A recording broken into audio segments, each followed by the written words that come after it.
Inilah sejarah asal-usul malam Lailatul Qadar yang sangat menakjubkan. Pada malam Lailatul Qadar, dahulu Al-Quran diturunkan seluruhnya dari Lauhil Mahfuz ke langit dunia. Selain itu, alasan dinamakan malam Lailatul Qadar adalah sebab pada malam ini semua urusan dan keputusan untuk tahun itu dan tahun yang akan datang ditetapkan, seperti tentang rezeki, ajal, dan lain sebagainya. Malam Lailatul Qadar adalah malam mulia yang lebih baik daripada 1000 bulan. Pada malam ini para malaikat turun untuk mengucapkan salam kepada hamba Allah yang beriman. Namun, di balik sisi kemuliaan malam Lailatul Qadar, ternyata menyimpan kisah tragedi bersejarah yang sangat menyedihkan. Diriwayatkan dari Ibnu Abbas, bahwa dahulu malaikat Jibril alaihissalam pernah bercerita kepada Nabi Muhammad tentang sosok lelaki bernama Syamun al-Ghazi. Syamun al-Ghazi dikenal sebagai seorang mujahid handal yang pernah berperang melawan orang-orang kafir selama 1000 bulan lamanya. Hebatnya, ketika berperang, Syamun al-Ghazi hanya memakai tulang dagu unta sebagai senjatanya. Hal ini sebab ia tak punya alat-alat perang. Ajaibnya, ketika orang-orang kafir dipukul dengan tulang unta itu, maka tak terhitung korban yang tumbang dari mereka. Selain itu, tulang unta yang dimiliki Syamun ternyata mempunyai banyak kesaktian. Di saat Syamun al-Ghazi merasa haus, maka akan mengalir air segar dari sela-sela gigi tulang dagu unta itu, lalu diminumnya. Kemudian di saat perut Syamun al-Ghazi merasa lapar, maka muncullah daging dari tulang itu, kemudian Syamun memakan daging itu. Diketahui, bahwa Syamun al-Ghazi berperang melawan kaum kafir setiap hari sampai ia berumur 1000 bulan. Jadi jika dikalkulasi, 1000 bulan sama dengan 83 tahun lebih 4 bulan. Orang-orang kafir benar-benar tak mampu mengalahkan Syamun al-Ghazi. Suatu ketika, orang-orang kafir mencoba merayu istri Syamun al-Ghazi yang kafir untuk menghabisi nyawa suaminya. Orang-orang kafir lalu berkata kepada istri Syamun, "Sungguh, kamu akan aku beri harta yang melimpah jika kamu mau membunuh suamimu." Istri Syamun menjawab, "Aku tak mampu membunuhnya." Orang-orang kafir lantas berkata, "Kami akan berikan kamu seutas tali yang kuat. Ikatlah kedua tangan suamimu itu dan juga kedua kakinya saat sedang tidur. Lalu, nanti kami yang akan menghabisinya." Kemudian, istri Syamun menyetujui tawaran itu. Ketika Syamun sedang tidur pulas, sang istri yang durhaka itu lantas mengikat tubuh Syamun sekuat-kuatnya menggunakan tali pemberian orang kafir.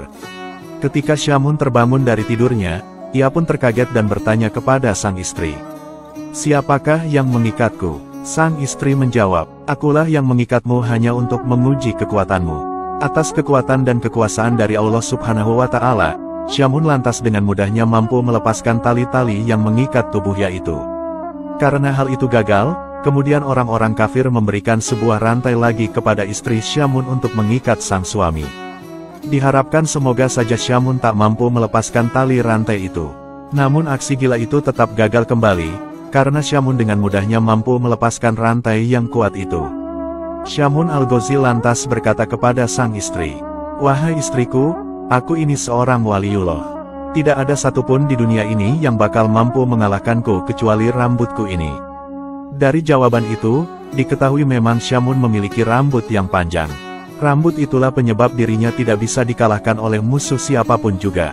Dari penuturan sang suami, akhirnya istri Syamun dapat tahu apa kelemahan suaminya. Kemudian, beraksilah istri Syamun ketika sang suami sedang tidur. Dia lalu memotong 8 utas rambut Syamun yang panjangnya sampai ke tanah.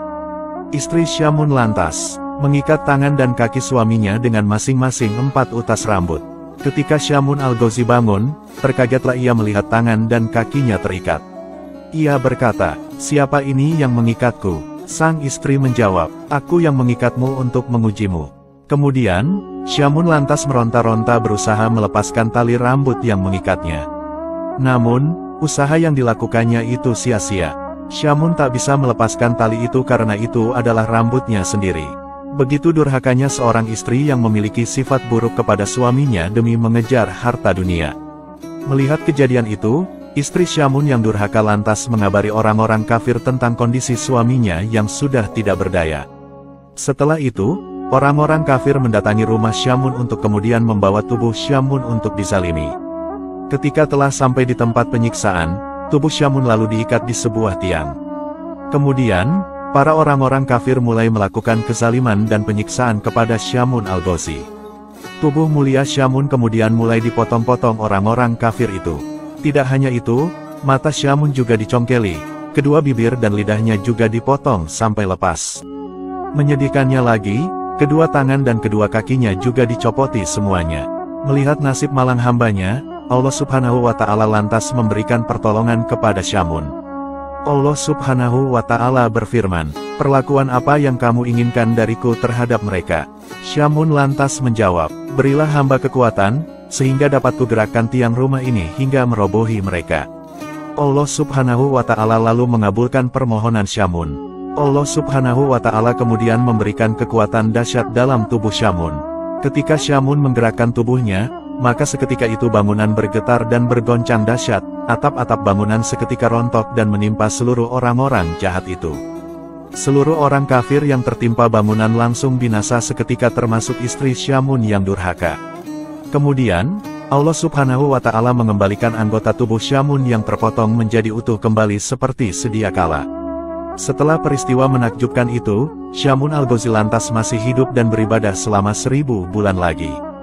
Di setiap malam beliau selalu bangun dan mengerjakan sholat. Sedangkan di siang harinya beliau selalu berpuasa. Begitulah aktivitas kehidupan sehari-hari Syamun Al-Ghazi hingga akhir hidupnya. Syamun Al-Ghazi wafat dan gugur setelah syahid saat berjuang di jalan Allah Subhanahu wa Ta'ala. Setelah mendengar kisah luar biasa itu, para sahabat Rasulullah lantas menangis haru dan ingin sekali seperti Syamun. Mereka lantas bertanya kepada Rasulullah, "Ya Rasulullah, apakah engkau tahu pahalanya?" Rasulullah menjawab, "Aku tidak tahu." Dari situlah Allah kemudian mengutus malaikat Jibril untuk turun dengan membawa surat Al-Qadar. Allah berfirman, "Wahai Muhammad, aku beri kamu beserta umatmu malam Lailatul Qadar, yang beribadah pada malam itu lebih utama daripada beribadah selama 1000 bulan. Subhanallah, semoga kisah ini bermanfaat. Wallahu a'lamu bishawab.